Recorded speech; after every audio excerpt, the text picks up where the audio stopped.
and welcome to our special Teachers' Day edition of The Pulse, our weekly show where we discuss issues relating to the society. My name is Tina Jha. A nation is built by its citizens, and citizens are molded by teachers. And that's why teachers are rightly called nation builders. Teachers are an important facet for any society, and their role is both significant and valuable. They play an extraordinary part in the lives of children, molding them, in fact, molding the students into socially responsible citizens. We in India revere our teachers for the multiple roles that they play in shaping our lives. I've been extremely lucky to have had teachers who've not just taught me in classrooms, but inspired me, been a friend to me when I needed one, and also helped me sail through times that I thought were extremely difficult in my life. And I'm sure many of you have had similar experiences with your teachers who've influenced you and guided you through. But over the years, the role of our teachers has seen a significant change. Technological advancements have transformed the process of teaching and learning. The classroom of today looks and operates very differently to what it was a decade or two ago. The internet has shortened the gap between teaching and learning like never before and is no longer limited to the four walls of the classroom. And with advancements in the field of information and technology, the role of teachers has also significantly changed and also continues to change. In what ways has this transformation happened, whether good or bad? And the challenges of a shrinking world in the digital age is what we're going to discuss in this edition of The Pulse. Joining me on the program today are Professor M. Jagdish Kumar, Vice Chancellor, Jawaharlal Nehru University. I welcome you on the program, sir. Next to him is Nirbhay Sachan. He's Academic Head, Merit Nation. Welcome to the program, sir. Next to him is Santosh Kumar Mal, Commissioner, Kendriya Vidyalaya Sangathan. And next to him is Nidhi Tiwari. She's an award-winning teacher currently at the Springdale School, Pusa Road. Joining us on the OB is Dr. Rishikesh Senapati. He's Director, NCERT. I welcome you on the program, sir. And besides, we also have in the audience a group of teachers, parents and young students who will also be sharing their perspective with us on the program. I welcome all of you on this edition of The Pulse. Professor, if I may begin the program with you today. You must have seen how I spoke about technology today has become an indispensable part of our lives. In fact, it has changed a lot of aspects of our life, and education certainly has been no exception. Right. So over the years, based on your experience, how do you think the role of the educator has changed from that of, the chalk and talk method of the teacher to today where we have, we are surrounded by IT tools in classrooms? Mm-hmm. So here there are two terms that you have used. One is education, the other one is educator. You see, the objective of education is to make the students innovative, creative, knowledgeable, and more than that, ethical human beings so that they can build a sustainable and healthy society. Mm-hmm. By 2025, more than 2 billion of the global population will be youth, born between 2010 and 2025. And for these kids, using technology comes naturally. Like for some of us who came from villages, swimming comes naturally. Yes. So these people are living every day amongst these gadgets, which they naturally use. Therefore, when we are educators, when we are trying to impart this education, it is important that we use these tools in our education. Now, there are two things that we need to look at when we use technology in our education. What is the role of the educator? The role of the educator remains same whether you use technology or no technology. The role of the educator is to create an ecosystem in the classroom so that the student becomes an effective learner. Yes. So how do you make the student effective learner? How do you make the student an active participant in the learning process? Earlier we didn't have the technology. We used whatever was available to us, but today we have the technology. Therefore, it is important that introducing technology in our educational processes is an important aspect of today's education. But however, we need to look at how these youngsters are interacting with the technology. You know, today more than 1 billion students across the world, they use Facebook. So as teachers, can we stay away from Facebook when a large part of the lives of the students revolve around these kind of communication technologies and other kinds of gadgets? As teachers, we should not keep away from them. Yes. We also need to digitally educate it and be amongst the students so that the peer learning becomes an important thing. It's not that the teacher is standing on the at the board and then teaching the students. The teacher should be amongst the students and be a co-learner, and that is how we can make the students active participants in education. Certainly. Therefore, I definitely feel that introducing technology in education is very, very important. Mr. Mal, there's no doubt that technology has helped us do away with the rote method of learning. Today, as he pointed out, learning in classrooms has become more fun, more interesting with the help of the IT tools. But at the same time, are we compromising on the value-based education system that we previously had? As far as Kendriya Vidyalaya Sangathan is concerned, we have had a program in last 3 years which is specifically oriented towards values, which is Awakened Citizen program. We are doing it with the help of Ramakrishna Mission, and it's a program of about 16 modules of 2 hours each for class 7 to 9, which is specific to Kendriya Vidyalaya Sangathan. But in the age of technology and in the age of information revolution, or I would say information explosion, the teachers have an additional challenge to manage the social and the emotional aspects of our children who are exposed to so much of desirable as well as undesirable information, which is readily available, as you said. The whole world has become a library, courtesy internet. They have to find ways which are subtle, which are not so direct, where they can wean the children away from the undesirable aspects to the most desirable ones. And in the process, they have to continually update themselves.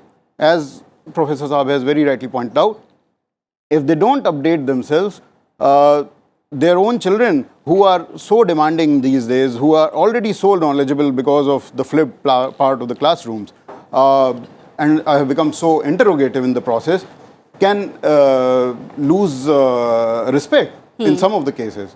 So challenges have been more for the teaching community these days. Though, having said that, I would also say that in the world which has thrown up so much of tools for the teachers, where they can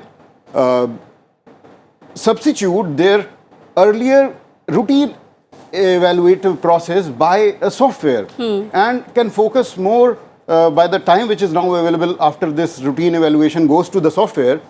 Many tools are there.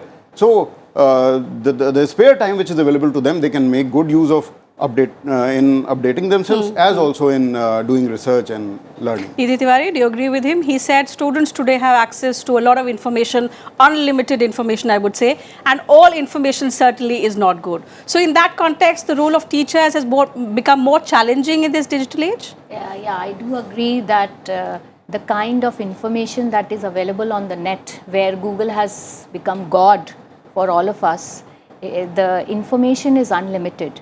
But now here the role of a teacher becomes more important. As teachers, we have to guide our children as to what is good or bad. We have to guide as to what has to be taken in and what is to be ignored. So the role of a teacher when information is available all over has become more challenging and more important, I would say. And it's the teachers who have to also first learn themselves as to what information has to be taken in for their students when you are using technology, when you are using technology in your classroom, when you are using technology as an aid in your classroom. Then first of all, a teacher has to be trained. A teacher needs to have that knowledge in herself or himself to what information to be taken in from the internet for her students. And that depends, and that can only be done if a teacher knows her children well. So again, I would say here, the role of a teacher becomes again very important. You have to have a complete control of your students. You have to have a complete hold of your students in terms of their IQ, EQ, and in terms of their behaviors, and accordingly you have to manage your class, accordingly you have to prepare for your class, and accordingly you have to train your children. A teacher's role now has completely changed. It is not that old conventional method where you enter a class, you lecture your students and you come back. Your class has to be transformed into a collaborative learning space where you share and you interact with your students on a regular basis, where you share information, where you discuss, where your students do some research on a topic, they come up with that discussion, they come up with some points, and you share the information and make your class an interactive and a happy classroom. So the role of a teacher has entirely changed. It is not merely just teaching, it is, I can say, a guide by a side, a facilitator, or a person who has to guide children, who has to motivate children as to what to learn, what to unlearn. Nirbhay Sachan, let me come to you. Today, online education is believed to have brought about a great revolution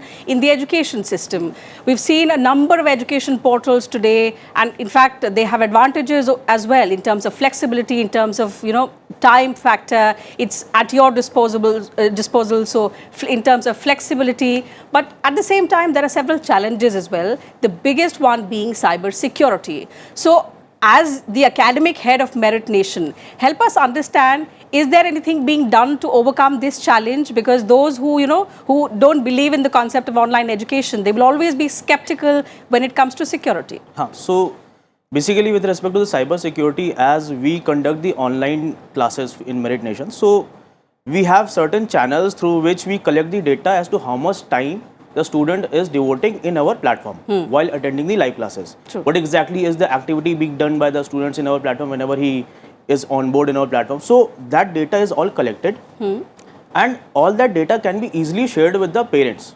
That can be easily shared with the parents so that they get to know as to what exactly are their kids doing actually when they are on board in the Merit Nation's website or maybe in any other platform as such. So that is how we are trying to tackle this part as to in what way the parents are aware of the fact that what exactly their kids are actually doing. That is one aspect. There are a few other aspects as well, like the parents are actually aware of it. The parents need to be more educated about what exactly their children are actually doing with their mobile, with the gadgets. Who will provide that education? Are the parents also supposed to, exactly. So over here, the role of the parents is very significant as of now. That the parents also need to be educated as to what exactly their kids are actually doing. All right. So if the parents themselves are not that much educated, or if we are just exposing the students to an environment where they can where there will be vulnerability of some things which should not be done. Okay. Okay. Mr. Rishikesh Senapati, let me come to you. NCRT, sir, also I believe has adopted ICT in the school education system, and there are several online portals like ePathshala, Shagun, there's Swayam. So how has their response been? Because when we talk about the private education portals, Byju's, Merit Nation, they're all doing well. What about these education portals that you have introduced in schools? How has their response been? And which are the areas in which particularly they're doing well, sir? Students are using our portals. It is being used by teachers, parents, everybody, and there is a great demand. Actually, what we are doing, whatever textbooks, materials, what we have developed, all are available in our ePathshala portal, and it is being used by maximum students, and there we are also getting feedback. Actually, our purpose is not just to provide the information online. We want that it should be more interactive. That is why what we are doing now, we are coming out with e-content, because which will make learning more interactive, more meaningful. Because when we are talking of technology, technology is a means, technology is not an end. And the question is how we are using technology. Only by disseminating information we cannot make our children more creative and more innovative. Since we are in 21st century, we expect our children should be more creative, more innovative. They should develop their problem solving ability and critical thinking. That is why we expect that our teachers should understand technology as well as pedagogy. And we are also talking about the integration of technology and pedagogy. If there is proper integration of pedagogy and technology, definitely we can make our classroom more vibrant, and we can put more emphasis on teaching learning process, and actually our children will be more active. That is why we are just these portals are supplementing, and whatever we are doing, we are trying to strengthen what is going on inside the classroom. Okay. Ultimately, our teachers should understand pedagogy, because our focus has been shifted from content mastery to competency mastery. In 21st century, we want our children to develop competencies, basic competencies.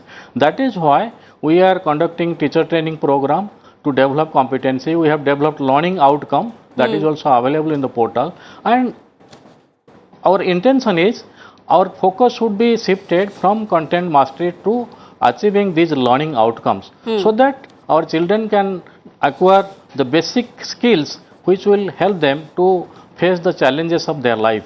That we want, and along with that we have provided all sort of materials, including our publication, the books and other supplementary materials online, and it is available free of cost. Anybody can download and make use of it. But my intention is that we should first understand the pedagogy, and based on the pedagogy we should make use of technology, because pedagogy comes first. Pedagogy dominates technology, not technology. Technology never dominates pedagogy. That is why there is need of understanding the pedagogy, and teachers should know how to help the students to develop their knowledge, because now our focus is on knowledge construction. We expect teacher should facilitate learning, and our students should be very active inside the classroom, and they should participate, they should collaborate, they should share their experiences, and there should be change in the nature of the classroom, and they should not sit in one place and they should not go on listening to the teacher. They should be active, and there should be change also in the process of assessment. We expect that the teacher should also involve students in the process of assessment. That is why we are putting much emphasis on rubrics and portfolio, what we can use with the help of technology, and we can involve students in the process of assessment, because our intention is not just to assess what they have learned. We want this assessment should be an integral part of teaching learning, and assessment should be integrated with teaching learning. That is our expectation. That is why we all the time put emphasis assessment as learning, and we can do that with the help of rubrics and portfolio. We are also encouraging our teachers to make use of rubrics and portfolio, and we are also conducting face-to-face program on this information and communication technology, particularly certainly. So if we want our education system to be at par with the international ones, we have to facilitate technology to our younger generation. Let me bring in some audience members now. Mr. Senapati pointed out that, teachers have to, with increasing time, play the role of being a facilitator. What I want to ask you is, as teachers, do you realize that over the years, the role of teachers has only now been restricted to being a mere facilitator from the traditional role of being a teacher, a guide, a philosopher to say, but now because of the advent of technology, the teacher is only restricted to being a facilitator of this technology? Yes, ma'am. I completely agree, because the classroom has been changed from autocratic to democratic style. Now the student is not only a listener in the class, actually he is a participant in the class discussion. Yes. So I would like to quote an example over here. If I give an assignment to be done by the students on the notebook, hardly I would get 50% of the submission next day. And why? But if I will give, I'm coming to the point. If I will give them the homework to do the research work and prepare a PPT, next day I will get 100% submission. Here the role of teacher changes, because we need to learn how to integrate technology with the curriculum.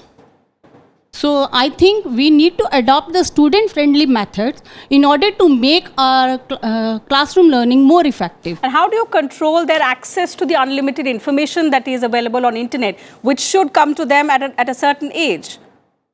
That here again the role of the parent also comes here. As sir said, it's parents also needs to be very introspective in this way. Okay. They need to play an important role. Hi, I'm Vinita Sharath, STEM coordinator, Shivnadar School, Noida. To answer your question that how to control students if they are taking extra time, if you go on Google spreadsheet and if you start using it, and there are so many software, like as sir said from Merit Nesson, so there is a timer. So if the assignment has to be finished in half an hour and the student is taking 2 hours or 1.5 hours, so it comes immediately to our knowledge that yes, student has taken more time. And there we interject and we question student that why you have taken, and we come to know that. Now here again I want to add in that it's not just technology or not just to make it digital. We have to be one-to-one relation with the student. We need to guide them how to keep balance between everything and what is good for the student and what is not good. Of course, we can keep control on that. Technology is really good nowadays, and I agree with sir from meritnesson.com that yes, I personally do this. I can check that my student has given so much of time in assignment. It means the child was not exactly doing the assignment only, or he was or she was visiting some other sites also. Thank you. Let me come back to you, Professor, because the traditional method said the teacher was the sage on stage. We had that, the teacher enjoyed that place of reverence in society. Now with technology, that of course has changed. We need to understand when we talk about technology in education, what exactly we mean. There are two scenarios here. One is in the classroom when the students are there, when I introduce the technology, can I make them active learners? And what technologies are available. The other aspect that we need to see is that there are good institutions in the country, but then there is a large demand from the students. There are a large number of students who want to join in those institutions, but they cannot get admission because of the limited facilities available in the schools and institutes. What happens to the rest of the people who may be nearly as good as the students who got admission, but then they do not have the opportunity and access to the good quality education. So the second aspect also is important. So when we talk about inside the classroom, how do we make the students active learners? There are now newer technologies. Many of you might have heard about augmented reality, virtual reality, where in augmented reality, for example, you can add digital content to things that you can see with your naked eye, so that you get additional experience through sound, through graphics, through video, and so on. So your learning abilities will become more efficient. And in the case of virtual reality, you replace the real world with an imaginary world where the students can explore. For example, they can see layers of earth which we cannot see with our naked eye, to how our human heart functions. So we can enhance the learning capabilities of the students within the classroom by making them active participants. But on the other hand, look at the students who are not able to join in good institutes. How can we provide access to good quality education using technology? I think that is very, very important, and that is where our country has really progressed in the last few years. How can we create this virtual learning environment? So the virtual learning environment, one example is SWAYAM. And many people may not know, the students here may or may not know, is in 2003, 7 IITs came together and they created what is known as National Program for Technology Enhanced Learning. Now there are more than 20,000 videos available, more than 1.5 billion subscribers to these programs, more than some 350 million views of these programs. And this virtual learning environment provides an opportunity for the student to decide their own pace, what they want to learn, how they want to learn, and at what pace they want to learn. I think in education, this is something that we need to look at very seriously. How can we provide greater access at affordable cost to large number of students who are there across the country? This is one part. You said that what about the values? and we are confusing that with the general pitfalls that we have with free access to internet.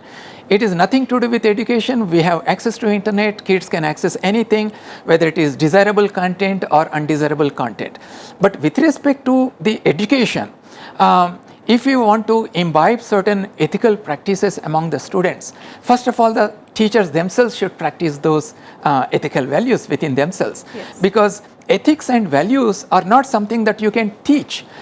Students have to imbibe them by observing from the role models. So teachers themselves have to do that.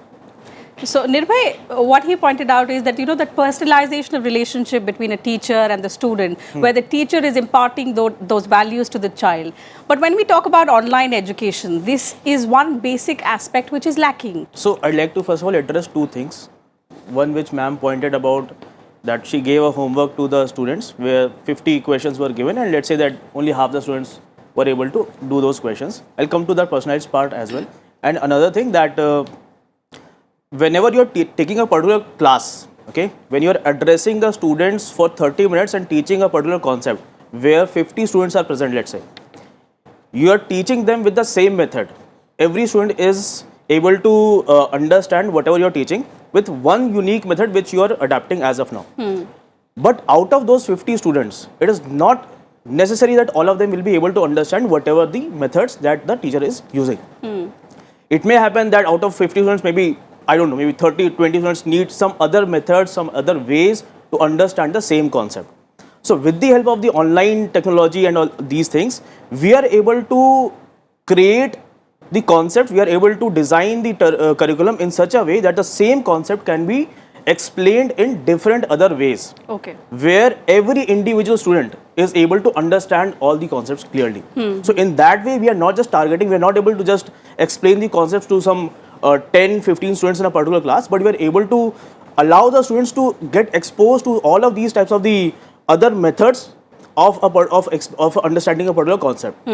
That is one part in the way how we can address all the students. That is how we are able to build up a personalized connection between the students to understand all the concepts. That is first point. Okay. Another point was that how to ensure that all the students in my class, out of those 50 students, 50% of those students are able to solve those questions, but not all of them are able to solve the questions. So we need to understand that if you are giving a homework to a particular student, if you are giving a set of questions to the students, or if you are giving some assignments to the students, that is the same set of questions which you are giving to all the students once again.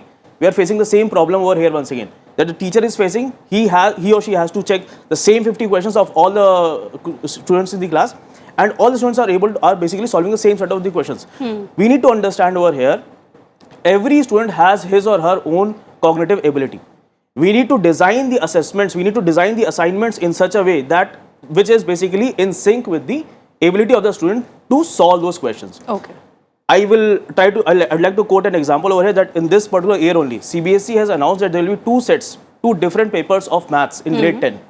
So what is the importance, what was the requirement of that part? The requirement was that not all the students are capable enough to handle all the questions which are given in the maths papers. So we are trying to customize our learning. Okay, so that is the way how we need to develop. So basically the point was, with the help of the online platforms, with the help of the technology, the teacher's role, what comes into play over here is, we just do not have to get a bank of 50 questions which can be given to all the students. We need to design the assignments in such a way that, let's say, if there is a set of questions, if let's say I am a weak student, I'm not able to understand the questions, I'm not able to solve these questions, then I will be thrown with some similar concepts to understand those questions, to solve those questions.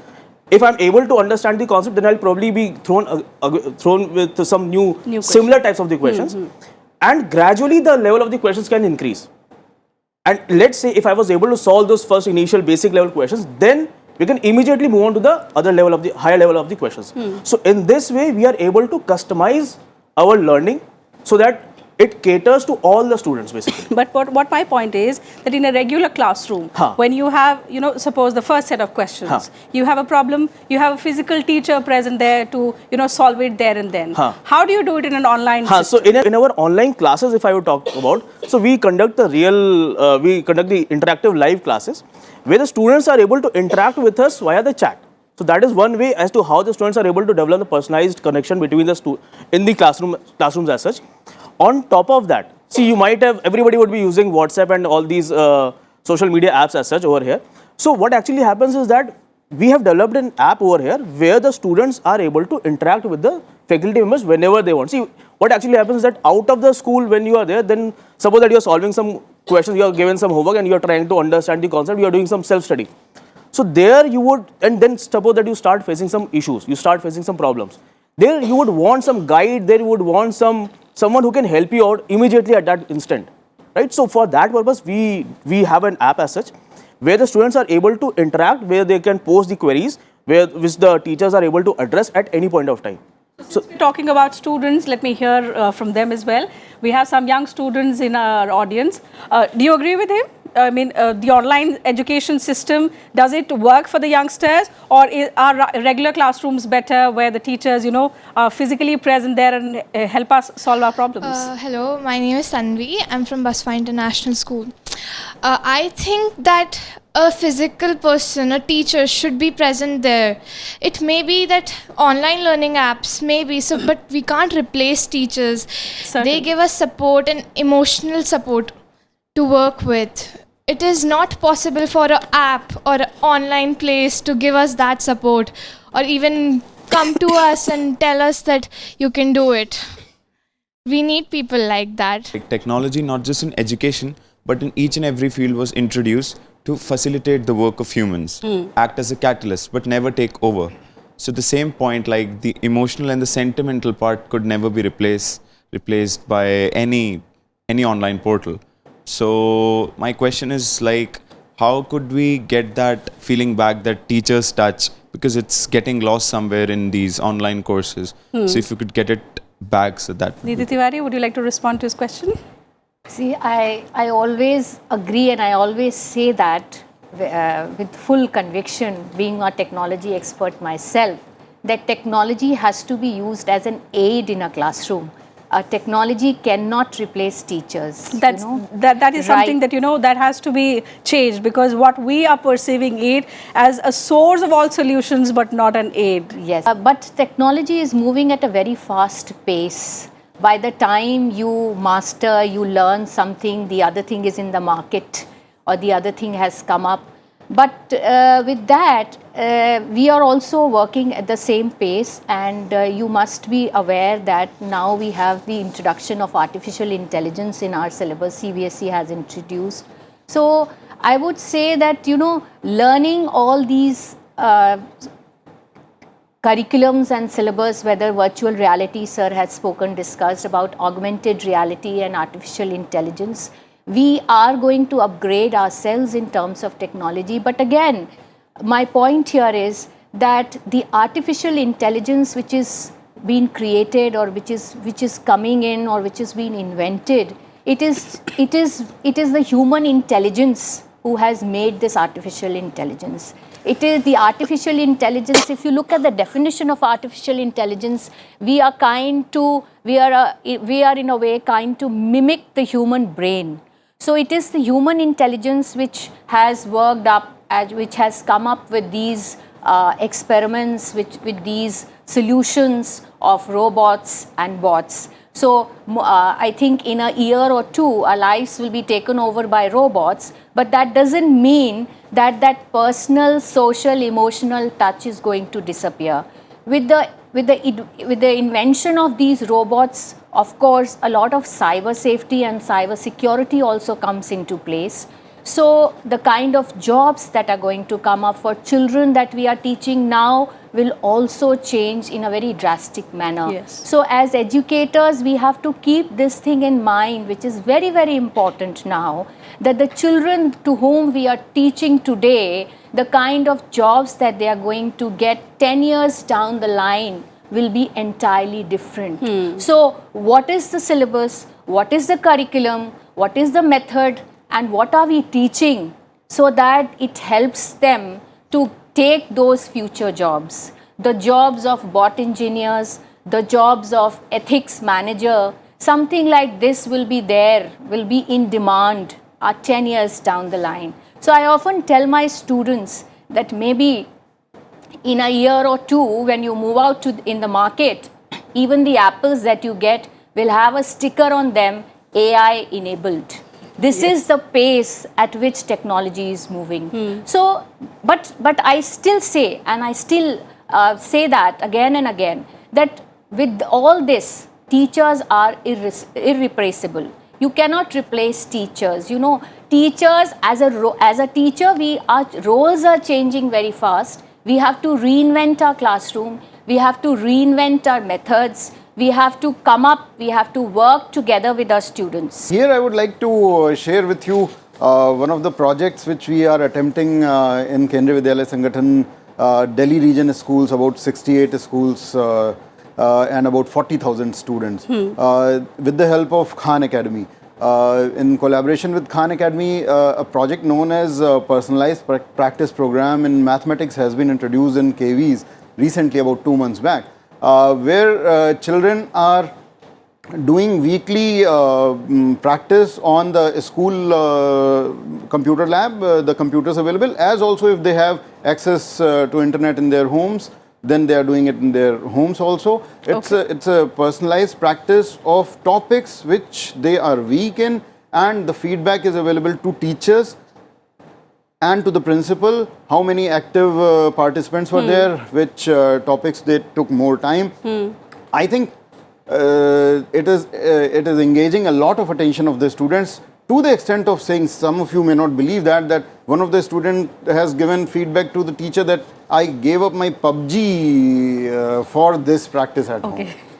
It may not be so easy to believe, but it is a feedback from one of the students. Coming from youngsters of this age, it certainly is surprising. So that, I think what Mr. Sachan talked about and what Ms. Tiwari talked about, I think this project is a blend of both, and it is using technology in assistance of the teacher. Teacher is getting personalized insights about each of the students. Mind it, in a normal classroom, a teacher is governed by the pace of perhaps the fast learners, because time is limited, so much of syllabus to be covered, so much of exercises to be done, so much of evaluation to be done. Teacher doesn't get time for the late bloomers perhaps. The best of insight is not available about them. Yes, in the evaluation you can find that they have not done so many questions and all, but in this kind of project, good insights are coming for all the students, and the extra time which is available, they can devote. Okay, let me bring in Mr. Senapati in the discussion. What all of us here have been discussing is the challenge as to how, the teacher's responsibility has increased manifold, but do you think that, in achieving all of this, in striking a balance between, technology and the process of learning, transforming the system, somewhere the primary role of teachers is being compromised? All of us know that technology cannot replace teacher. Certainly, sir. All the time teacher plays a very significant role. Only thing is that we have to integrate technology with pedagogy and content. So what problem we are facing, we all the time we put emphasis on mastery of the content, as a result of which teacher devote a lot of time inside the classroom just to help the student to acquire mastery. But our intention is that teacher should play a different role. Teacher should rather help student to develop their competency by creating a very conducive environment inside the classroom.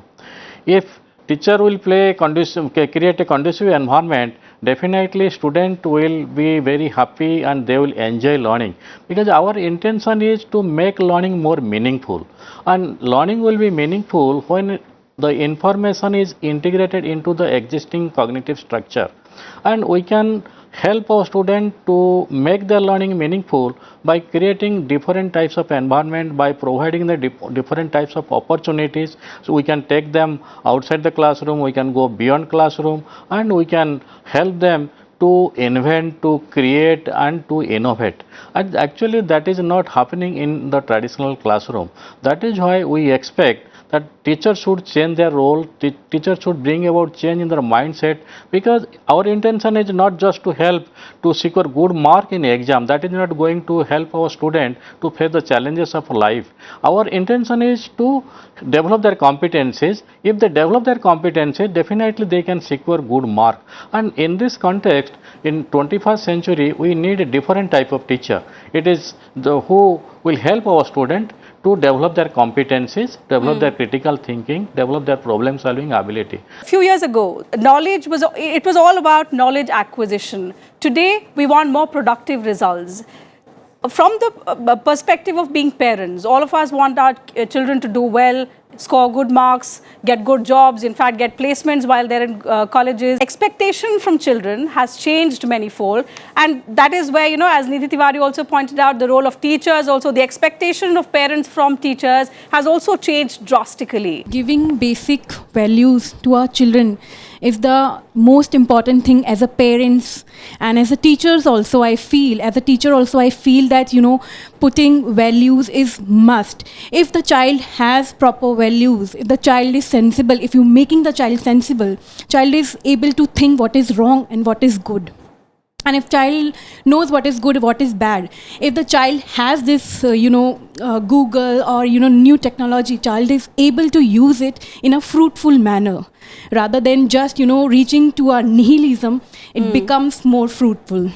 Okay. Parents, if we say that the role of the teachers is changing and the role of the parents as well is also changing, both as the parent and as the teacher, we have to take care how our students are following day-to-day routine, whether they are following a particular pattern, how the pattern is taking them on a positive way or a negative way. We have to take care of each and everything. So my idea about the values, incorporation of the values as a teacher and as a parent is also important. That as a parent and as a teacher, we have to guide us young ones that these are the right things, these are the wrong things. We have to tell them at each and every step. And I suppose the technology is also providing us similar kind of data, which we have to make them sensible that these are the values which we are getting, these are the alerts which we are getting from the technology side. If we'll take them in a positive way, then definitely they will help us in getting the moral values also. Technology, Nidhi Tiwari, certainly is a two-edged weapon. We've all been talking about. It's like fire. You need it for cooking, but at the same time, it can also destroy. And here, as he pointed out, not just parents, but the role of teachers is immense. Have you ever come across, students, because I'm sure in schools there are youngsters who have access to smartphones, access to internet, working parents, so unlimited access to internet, I would say.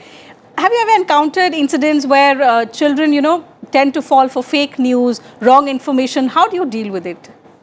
So this is very common in school days now time, because technology is everywhere, and WhatsApp and Insta, children are always hooked to social media. So here as a school, as Springdale Spoosa Road, I would say, we have a very good home-school partnership.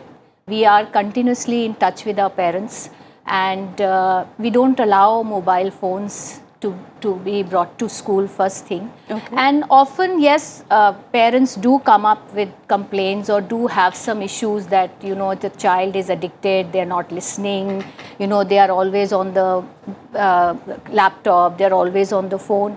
Then we as teachers and as school faculties, we do a lot of workshops for students, for parents, and we tell them that how a social media has to be used. We do regular workshop for students in school for using social media, what is the effective way of using social media. We do call parents for workshop. We tell them that this is how you should have or you should maintain a check on your child's phone, on your child's online activities. This is the kind of time that a child should spend on social media or on mobiles. Every school wall, every corridor has got a message for the students as to what is a cyber ethics, what is cyber safety, what are cyber values, so that, on and off, what we are teaching, what we are telling, what workshops we are giving it is incorporated, it is there in their minds as and when they are passing by those corridors and they're reading those lines, those safety measures that are being done. I think in an year, approximately for every class, we hold a session as to what is the best way that you should use Facebook, what are the points that you should keep in mind when you are online. We discuss case studies related to social medias, the problems that have taken place with social medias with our students, to make them aware that this is the problem that you are going to face if you don't effectively use online platforms. That is how we train our children in school to use technology, to use online media, to work on social media with friends, with relatives, or with anybody per se outside, in the outside world, because it's vast. You don't know with whom you are interacting on Facebook. You don't know with whom are you, who's watching you, your profile on Insta. So that is the point that we keep on telling them. We reiterate again and again. We remind them that this is not the correct way to use it. So in schools, this can be monitored. But Professor, what I would like to ask you in a similar context is that fake news, fake information is something that governments world over are battling against. So when children in schools, they are vulnerable. So as an educationist, do you think it's leading to a situation where children are sort of building a capacity to maintain two separate repertoires, one for personal conviction, say, and one only to pass exams? Is it leading to that kind of a situation? There is a possibility, but now I think there are newer technologies that are coming up to filter out what is fake news, what is not fake news, although it is a very complex process. If we come back to the discussion of technology in the classroom, I think there are two primary objectives in the classroom. That is to make the students acquire cognitive competence and also non-cognitive competence. So when I say cognitive competence, they should be able to synthesize the information that they get from different sources. They should be able to ask questions, right questions. They should be able to critically think and use all these to find solutions to some practical problems. That is what I define as cognitive competence. But then beyond that, they also have to acquire non-cognitive competencies, such as working in a team, or self-awareness, or social awareness, or having perseverance to navigate through complex situations and achieve your goal. Ability to work in teams. These are non-cognitive competencies that the students have to acquire. Now there is enough research data available that if you can design your pedagogical approaches using technology appropriately, it will provide an opportunity for the students to acquire both these competencies, because the students using technology, they can build, they can rebuild, they don't have the fear of failure, right? So therefore it improves their self-awareness, it improves their confidence. So therefore I think we need to imbibe these technological processes in our education. But I would like to go a little bit beyond the classroom, because right now we are discussing inside the classroom how to make our learning process more effective. But think about the large number of unfortunate ones who do not have access to this good quality education. Let's say I am a student, I join in my BCom program in first year. I complete my first year, but something happens in my family, I am not able to continue. Can I switch over to online, complete my second year program, and when my situation improves in my home, I come back and join in my regular third year? It is important to use technology to introduce these kind of flexibilities in our educational processes. For example, after my plus 2, I am not able to join in a college because of my financial situation. Can I do some online courses and put those credits in a bank, in a credit bank, and when I join in a college, when my situation improves, transfer these credits there? I think we need to think radically and make education more flexible, more accessible and affordable. That is the only way, because I believe that talent is there across the country. A farmer behind a plow could be as talented as somebody who is sitting in a very high-end classroom. So unless we take education to every nook and corner of our country, unless we create opportunities to them, they cannot process in the economic processes of our country. And that is the only way by introducing technology, by taking education to everyone that who wants to study, that is the only way we can take our country forward. We should not depend only on technology. We should use technology as a means, and for that we should put more emphasis on competencies. What exactly we expect from our children? We expect our children should be emotionally stable. We expect our children should be physically fit.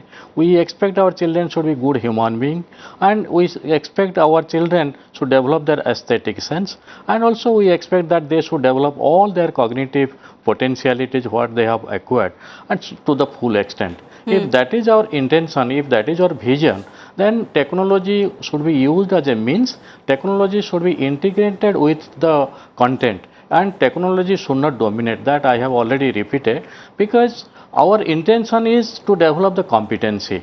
How our children can compete with the children of other countries, how they can solve day-to-day problems, how they can face their challenges in life. And for that we should prepare our children in a different way. For that we need a different classroom. We have to make our classroom more vibrant, and we have to engage them. We have to provide them opportunity to be engaged.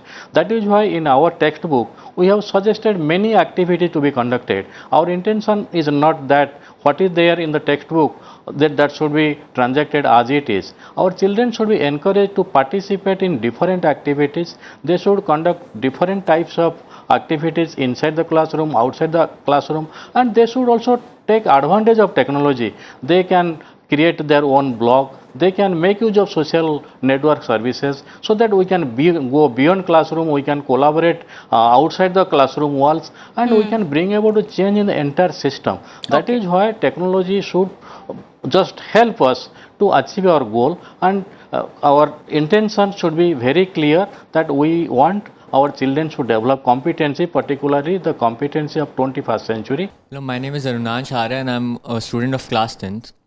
Technology has been great in education, but I want to know how the relationship of a teacher and student has been affected by it. Has it deepened or weakened? What are the changes you have observed after this revolution? I noticed that there were mentions of artificial intelligence and augmented reality by ma'am and other panelists. So my question is that maybe a very expensive school can afford that, and children going to those schools can afford it. But we need to understand the fact that a large number of students in India go to government schools. And we also know that the budget allocated to education by our central government is very less if we see. So my question is that how are we planning to include artificial intelligence and augmented reality that require a lot of expense in our curriculum when our allocation for education is so less? I'm very glad for that question, and I would compliment that it's really a thoughtful question that you asked. I mean, a child of your age who's thinking in such a vast manner. So for that, what you said about artificial intelligence and the kind of budget that a school must have vis-a-vis the government schools. So I would like to make this thing clear over here that currently CBSE has come up with a concept of hubs of learning, where every private school has been associated with 5 to 7 government schools. And we at Springdale SPUSA are following this right from, I think, last 25 years, that we have adopted schools in our neighborhood, the government schools, the NP Co-ed, the R Kanya and all these schools. And we bring in those children, our senior students go and mentor the students of the government schools. And that is a part of their SUPW project, which is a compulsory project given by CBSE. As a part of hubs of learning, where you are talking about artificial intelligence and augmented reality, every school now has got an Atal Innovishkar lab in their schools, where the lab is open for all government schools children to come over, innovate in terms of science, technology, engineering, mathematics, and they can come over and share our resources, share our information and work with our children and teachers. So it is it is a project, it is a part, it is a system which has been developed now just to facilitate the government school children who don't have this kind of a resource, though who don't have these kind of infrastructures. They have been associated with the private schools and they come over to our schools. So on a week, every week, at least for 3 to 4 periods in a day, the children from the nearby government school come over to our Atal lab and they work in our Atal lab with our Atal lab teachers. So this is how we are integrating, this is how we are supporting the schools, the students who don't have this kind of infrastructure. Yes, technology now is expensive. It is not accessible to everybody, especially in the context of the education. But you see, the technology costs are coming down quickly. The software technology costs are coming down quickly. And now there is a concept known as bring your own device. You know, most of us can afford smartphones, which was not possible 10 years ago. And as the phone costs become less and less, all of us can bring these devices and there are apps there, and then you can have interactive education through these apps, and you can introduce security features in these phones so that you have restrictions on what content you can access, what content you cannot access. It's always a catch-22 problem. Should we wait until technology becomes completely affordable and then introduce, or should we start introducing it and as the technology improves and then it becomes accessible to everybody? So somewhere we have to make a compromise. I think we are moving in the right direction. Who imagined that 10 years ago all of us will have a cell phone? So after a few years, perhaps all of us will have access to augmented reality, artificial intelligence and so on. Certainly. So technological development, as we've been talking about, has opened new possibilities, new methods of learning. In fact, it's been an enabler where the role of teachers certainly has increased manifold. So I would like to wrap up this program by quoting Bill Gates, who said, technology is just a tool in terms of getting the kids working together, motivating them. The teacher certainly remains the most important in their lives. So that's it from us in this edition of The Pulse. Thank you to all my guests for joining me on the show and putting forth your views. Thank you to our wonderful audience as well for asking those brilliant questions to our panelists and helping us build it into a very healthy discussion. Before I end the program, I would also like to wish all our teachers a very happy Teachers' Day. Thank you for always inspiring, guiding and motivating us all along our way. We'll be back same time next week with a focus on some other issue concerning us. You can also watch our program online on YouTube and send us your valuable feedback and suggestions. Thank you very much for your time.